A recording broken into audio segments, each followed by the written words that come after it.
Alô, fiel, vamos lá para mais vídeo. Vamos com o nosso amigo Chico Garcia trazendo informações do nosso timão.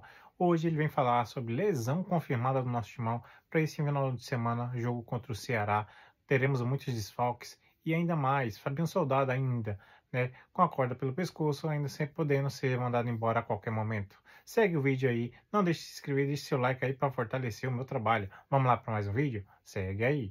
Falar do timão porque, tem lesão confirmada, muitas ausências para esse jogo contra o Ceará, dívida com Matias Rojas e Fabinho Soldado ainda continua na berlinda. Eu vou te atualizar dessa história. Bom, pessoal, o Corinthians confirmou a lesão do volante Ranielli no músculo adutor da perna direita. Não confirmou qual o grau, qual o tempo de parada, mas ele tá fora da partida diante do Ceará, talvez até nos próximos dias, aí a gente vai ter que aguardar, tem a data FIFA na sequência, né? Então talvez ele volte apenas depois. O Ranielli é um desfalque importantíssimo, porque ele faz aquela função ou de um terceiro zagueiro pelo lado esquerdo, ou de um volante ali que protege o sistema defensivo. Quando o Corinthians passa muitos jogos sem sofrer gols, na minha avaliação, muito é por conta do volante Ranielli. Que inclusive teve o presidente do Cuiabá reclamando mais uma vez, né, a falta de pagamento do clube relacionada a ele. Tem mais questões relacionadas a dívidas nesse vídeo aqui também, que eu vou te atualizar. Mas eu preciso falar sobre esse setor de meio campo que perde muitos jogadores mais uma vez. A gente já falou sobre isso, né? O Martínez expulso, também tá fora. O Carrilho, terceiro amarelo, também tá fora. O Charles, que vinha sendo uma opção, acabou expulso, também tá fora. E com isso, rapaziada, eu tô tentando até montar esse time aqui pra jogar contra o Ceará. Eu vou fazer um esboço ainda no vídeo de sábado, né? No vídeo pré-jogo. Mas, por enquanto, o que nós temos é o seguinte. O Hugo Souza, que ainda não tá confirmado também, ou o Felipe Longo no gol. Mateuzinho e Matheus Bidu nas laterais. Tchoca, Gustavo Henrique, e aí eu acho que ele vai de Fabrício Angileri, que vem entrando bem, fazendo essa função ali de um zagueiro pela esquerda, né, um terceiro zagueiro. Entrou, inclusive, no lugar do Ranielli no jogo contra o Bragantino, então ele deve ter sequência. Até porque ele tem menos jogadores no meio campo, e aí você não precisa ter mais um volante, né? Você faz um 3-5-2, né? Com o Memphis e o Yuri lá no ataque, é um 3-5-2. Esse meio campo deve ser com os alas subindo, né? Matheus Bidu e Mateuzinho, de Maicon, Rian e Rodrigo Garro. Se o André, por exemplo, estiver recuperado, o André seria esse volante, na minha opinião.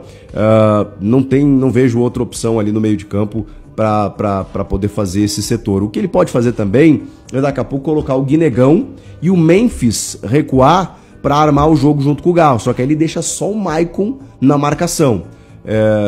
Acho arriscado. O jogo é em casa, é contra o Ceará, mas eu não arriscaria tanto assim, mesmo que ele tenha 3 zagueiros, deixar só o Maicon porque o Memphis e o Garro, eles não vão conseguir marcar, né, gente? Eles são jogadores criativos, construtores, né? Acho até que esse sistema seria interessante em algum momento, você colocar o Memphis ali recuado um pouquinho com o Garro na armação, jogando o Yuri e o Guinegão no ataque, mas fica um time muito aberto. Quem é que marca nesse time? Então, assim, não acredito nisso. Acredito na entrada do Rian, juntamente do Maicon, ali na marcação, com o Garro armando o time, Memphis e Yuri no ataque, os 2 alas, 3 zagueiros. Deve ser esse o time, mas a gente vai confirmar ainda durante o sábado. O meio atacante Vitinho, aquele único contratado, né, na janela de transferências, antes ainda do Transferban, ele começou a sua transição física, teve uma recuperação antes do previsto, da sua artroscopia, né, ele teve uma lesão de menisco no joelho, e daqui a pouco, nos próximos dias, provavelmente depois da data FIFA, já vai estar de volta, vai pegar as últimas rodadas do Brasileiro e vai estar à disposição aí para a semifinal da Copa do Brasil. Então, trata-se de uma boa notícia também.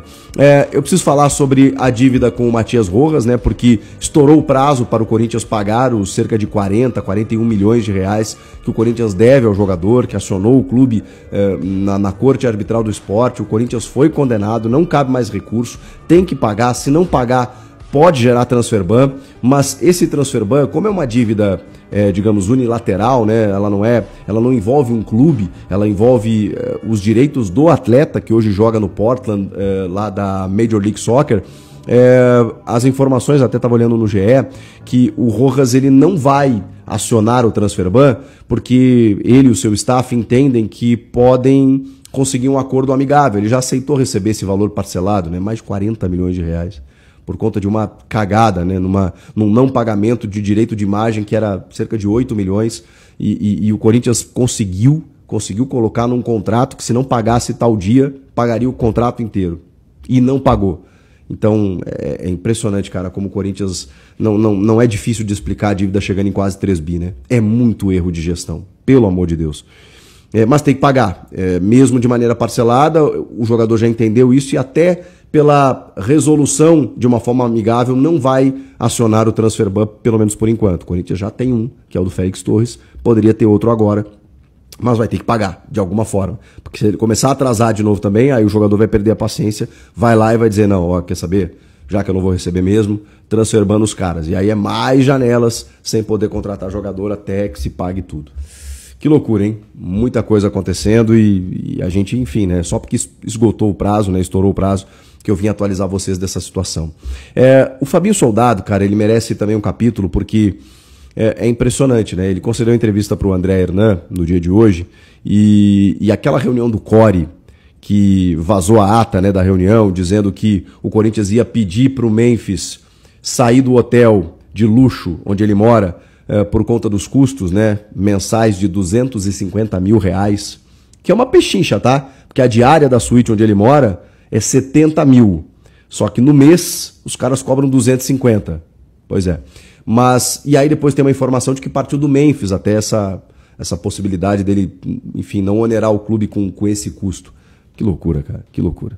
Enfim, nessa reunião do CORE, que também houve uma autorização para o Corinthians pegar um empréstimo de mais de 100 milhões para pagar esses débitos, derrubar transfer ban e tudo mais, essa reunião, ela também pressionou mais uma vez o presidente Osmar Stabile sobre algo que eu já tinha trazido para vocês aqui de forma antecipada. Não sei se eu fui o único a falar isso, nem é minha pretensão, mas eu lembro que já tem uns dias que a gente fez um vídeo, porque eu colhi informações de bastidores com pessoas próximas ao Fabinho, que me disseram o seguinte, e de dentro do clube também, de que o conselho, ele quer alguém político, ele quer alguém estatutário. Desde a saída do Rubão, não existe alguém estatutário. E o Fabinho, ele tem uma autonomia absurda dentro do vestiário, dentro do futebol. E eu não acho isso ruim, tá? Não fosse Fabinho Soldado, no momento em que o clube ruiu politicamente e administrativamente, sei lá o que poderia ter acontecido. Muitos jogadores talvez teriam desistido, outros não teriam vindo jogar no Corinthians, talvez o Dorival Júnior não viesse.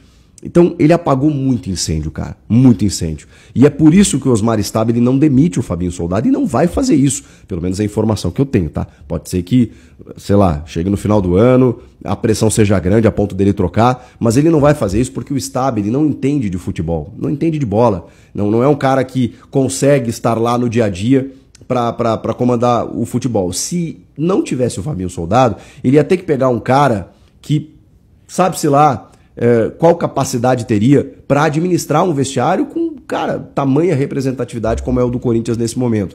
O Fabinho contratou o Dorival, trouxe boa parte desses atletas, os caras confiam nele. Quando ele diz para os caras, ó, a imagem vai atrasar, mas nós vamos pagar dia tal, cai dia tal, porque o Fabinho se compromete com os caras. Então ele tem segurado muitas buchas lá dentro. Não faz sentido essa fritura só por uma questão política, e a gente sabe que isso, infelizmente, atrapalha e entra no vestiário.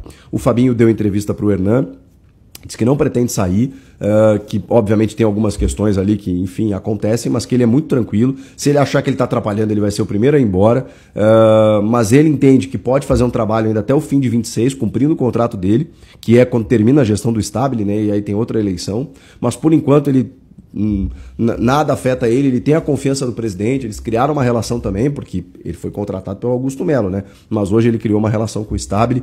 Então, ao que tudo indica, o Fabinho e o Stabile, eles estão segurando esse rojão aí, eles estão segurando esse tiroteio. Até quando eu não sei, mas que loucura, né? A política ferra o Corinthians até nisso, cara.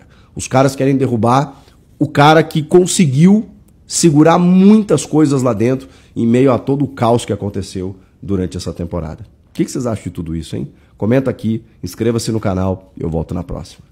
Tchau!